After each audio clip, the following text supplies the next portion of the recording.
Opa, tudo bem? Aqui é o Henrique, você está prestes a assistir um trecho da aula onde eu mostro a diferença dos administradores de acomodações que só pagam as contas ou no máximo tiram um trocado dos administradores que faturam alto, faturam de verdade e conseguem viver da renda da hospedagem. Além disso, eu trago os principais obstáculos, as principais dificuldades e mais importante que isso, como vencê-los. Se você quiser assistir esse conteúdo na íntegra, é só clicar na janela ao final do vídeo. E se você não se inscreveu no canal, se inscreve e aperta o sininho para receber os conteúdos futuros que toda semana eu divulgo. Combinado? Bom proveito! Os primeiros passos e obstáculos. Vamos começar pelo começo, né? Como diz o outro. Era uma vez, né, para soar um pouco como uma história, e de fato é.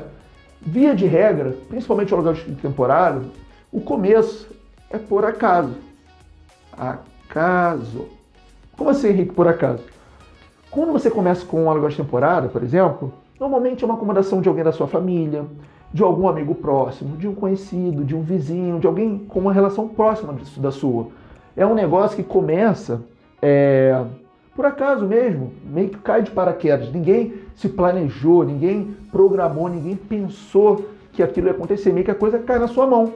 Pelo menos com a maioria, assim comigo foi também. Então, é um negócio que começa por acaso. Opa, aluguel de temporada, acho que você começa, peraí, deixa eu...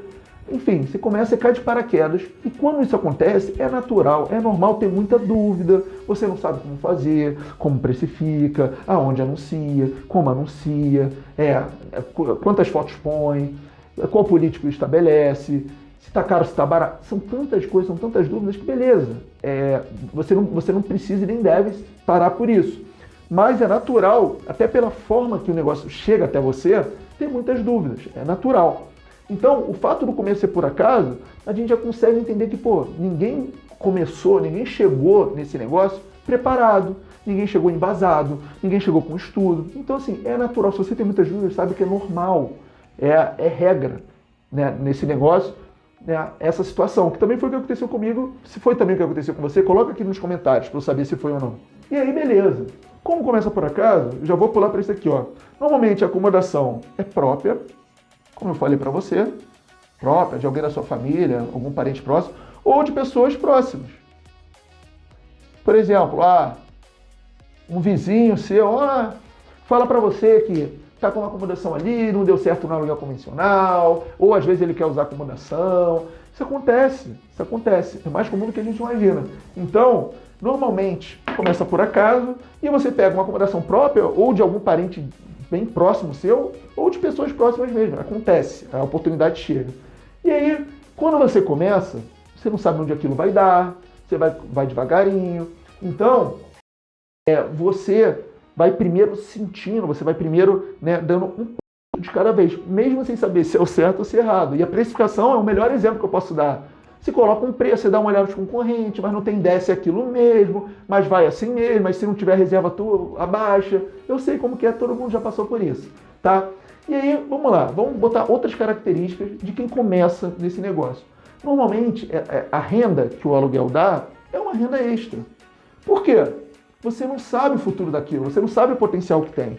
Então, é uma renda extra. Normalmente, você tem uma outra ocupação, essa ocupação é a secundária, certo? Ou seja, normalmente você faz uma outra coisa, via de regra, você não fica dedicado exclusivamente para isso. Via de regra, o que acontece aqui? Você tem alguma ocupação, já tem uma fonte de renda principal e por conta da casualidade, beleza, você fala, vou aceitar esse desafio, deixa eu ver o que vai acontecer.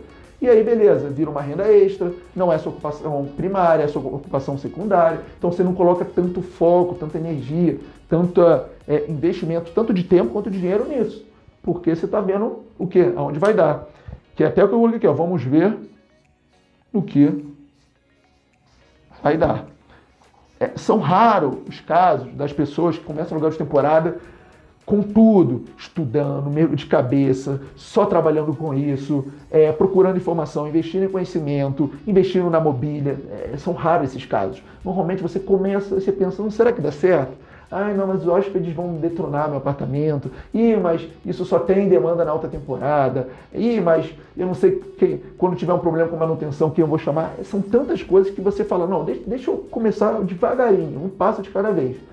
Então é comum essa mentalidade, vamos ver no que vai dar, deixa eu testar, tá? Normalmente, quando uma pessoa começa, uma acomodação entra por temporada, normalmente tem essas características, esses padrões, né? Foi assim comigo e eu vejo que é muito comum nos anfitriões em geral, tá? Diga-se de passagem, o aluguel de temporada, apesar de já estar na nossa Constituição lá em 1988, na prática, ele começou a pegar mais força quando o Airbnb foi lançado, que foi 2008. Tá? Mas chegou no Brasil um pouquinho depois, enfim, o aluguel de temporada, o resumo a conclusão.